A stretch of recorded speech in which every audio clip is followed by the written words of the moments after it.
This happens every year, man. There's always one dude. There's always one quarterback right before the combine everybody starts talking about. And then the buzz and the momentum starts to build. No, it is not Ty Simpson at quarterback. It is not even someone like Garrett Nussmeier or Drew Aller or maybe even a Taylor Green. No, it is Cole Payton, the quarterback from North Dakota State. Now, Ryan, Cole Payton is very near and dear to my heart because cover and watch a lot of FCS football. I watched a lot of Cole Payton this year.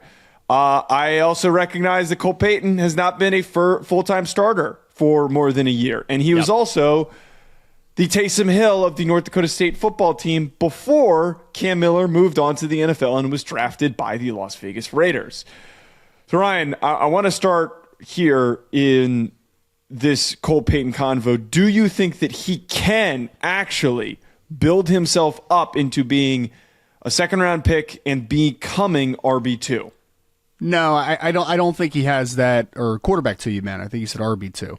Sorry, Freudian slip. Quarterback 2. Freudian slip, exactly. That was not intentional, I swear. I'm not trying to Cole Payton is a solid quarterback prospect. I'm not trying to imply that he can only play running back. Yes. He is a good athlete, so some people may have actually taken that as slander there. But no, we're talking about RB2 later in the show. That was why I had that slip, but continue. It's on the back of your mind, no doubt. Joe, here's the separation point that we need to have here, okay?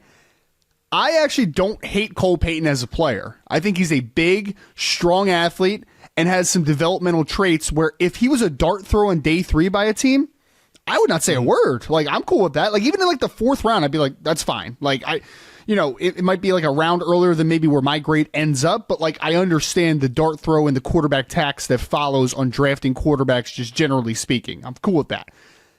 I don't see a world where he gets up into the second round into that conversation. I just don't see it because there's several factors that are working against him. And I think first and foremost, I've talked to a couple teams about him. And Joe, we are in a group chat with a scout currently in the NFL where they basically said they have a 7th round grade on Cole Payton. And I talked to another team that had a 6th round grade. It was like a 5-6, like somewhere in that ballpark, right? So like we're talking about guys that I'm hearing on more in like the day 3 level. Now that doesn't mean that there isn't a random team or two that is higher than Cole Payton. But like just from people that I've talked to, I haven't talked to anyone yet that's like, yeah, we would take him in the second round, or he would be in that range for us, or we have this high of a grade on the player. So I just think, generally speaking, that I don't know if that report that came out has talked to enough people to say definitively, like, there is legit second-round feedback for a player like Cole Payton. He has that upside to rise. And ultimately, Joe, the 2 other biggest factors I think are holding back Cole Payton is, one, he's coming from the FCS level. He got the Senior Bowl invites, but I didn't think he performed very well during Senior Bowl week. So, like, I don't think he took necessarily advantage of that opportunity to the highest level. So he's jumping up multiple levels to the NFL. And 2, and we haven't mentioned this a lot because we mentioned this a lot with Ty Simpson, he's a 1-year starting quarterback on the FCS level. The track record. This is getting foregone, by the way. This is like not. I haven't seen anyone bring this up. We're not talking about it. You see a guy like Cole Payton, and you automatically assume, oh, he must have been there for so long, and he must have built himself up into a great quarterback, and it all culminated in the final year. He was not the starter. Cam Miller not only was the starter last season, but he was the starter for 3 years. An overwhelming amount of time. I watched him in 2023 or 2022 when he played against South Dakota State, and that was his first year starting. That was how long Cam Miller was the starting quarterback for the Bison. So Cole Payton has been relegated to this big body battering ram role, which is fine. And then he finally started this year, and a lot of the stuff that we knew that he could do prior just translated to him being a full-time starter. He wasn't super consistent. He wasn't. So we need to bring this up into the conversation for could he be a combine riser? Because he probably tests well enough, Ryan, to be a combine riser.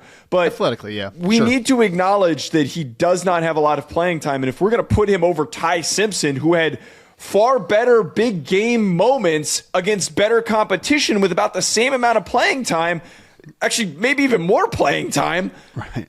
I think that like that needs to be pulled into this equation before we just immediately jump to the Cole Payton QB2 discussion. Well, and I would say this too, Joe, is that we have seen that track record of guys as one-year starters, the Mark Sanchez's of the world, the Mitch Trubisky's of the world. Trey Lance's of the world. Well, I was going to get to that. Is we're talking not only a one-year starter, we're talking about a one-year starter on the FCS level, which admittedly, looking back on my process, right, and the misses I've had in the past, I probably didn't put enough validity to Trey Lance as a one-year starter.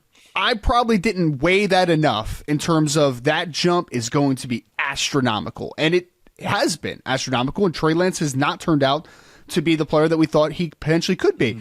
And the other major difference between Trey Lance and Cole Payton has some cool tools. Trey Lance was drafted so high because he had elite tools, right? Like that was the difference in this conversation. So no, I don't think he's going to rise to that degree. I think that there's a possibility that a late third round team might say, hey, let's make the dart throw now to make sure that we get the guy before day 3 bonanza starts. But I generally think that this is going to be a player that is going to be liked by some, that is going to be a day 3 dart throw that you hopefully are able to sit and develop behind a already entrenched starter and see what he can do in year 3, year 4. Like this is a developmental starter on the college level. I don't see or on the NFL level, excuse me. I don't see this being a Jimmy Garoppolo conversation where he ends up being a second round pick out of Eastern Illinois. I don't see that type of upside to Cole Payton in the 2026 NFL draft.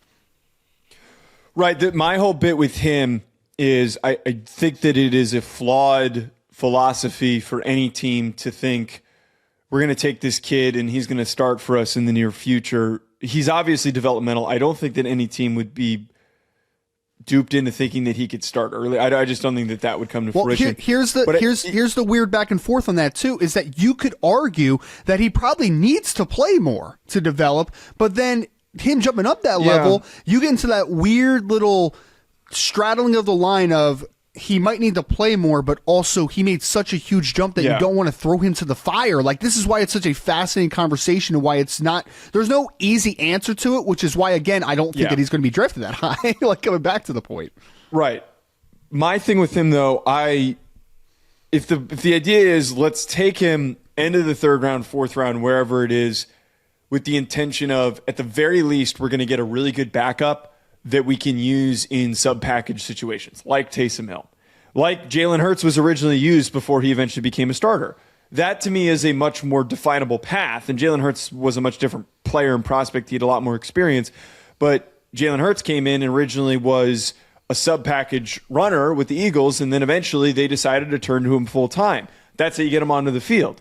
Cole Payton, you pick him with that approach, and maybe he works out. Maybe he grows into the passer that you think he can be. Right. But the downside of that is, or not the downside, the floor to that is what I've just depicted there. That to me is a fine approach. But if you're putting a lot of eggs in your basket thinking that this kid is going to be the future of your franchise, I think that is a flawed approach that is only going to hurt you. And I don't truly know who that would be. Maybe it is the Rams somewhere down the line, but I don't even know if he's like totally a fit for the scheme. I'm just trying to think of teams Minnesota that have older but teams that have older quarterbacks that they can kind of bring him along and let him sit. I just don't see very many options that fit that, you know? Yeah, no, I think it's fair. I mean, the fit is definitely going to mean a lot for Cole Payton because honestly, Joe, if he lands with a offensive coaching staff that I don't have a high opinion of, I'm just going to honestly chalk it up to like this is maybe just Cole McDonald again out of Hawaii a few years ago, where you're just like he's got some cool tools, but like if you don't land in the right situation, what developmental hope am I really getting for a player that is this raw? I mean, again, he's 230 pounds. He's probably going to run 4.5 high, if not 4.61. Like he's going to run somewhere in that ballpark. So like he's a good athlete and he had some good moments throwing, but also in some of his bigger games last year, North Dakota State barely let him open up at times. Even in some closer games, they barely let him open up. So I just struggle to see the short-term payback for this player, which is why I think that he is generally just speaking not going to rise up boards. I think that he will probably get drafted, and I think that some teams will probably be really happy to get him into a room. But to your point, the situation, the fit are going to matter so much. Either Cole Payton is going to be put in a spot like a Green Bay Packers, for instance, maybe as a team where they have a track record for developing young quarterbacks behind proven starters, and eventually maybe he leaves to another team, an organization, and becomes a good player, or we're never going to hear from him again. Like, those are the two realities that we sit in. I don't think there's a ton of middle ground for a player like a Cole Payton.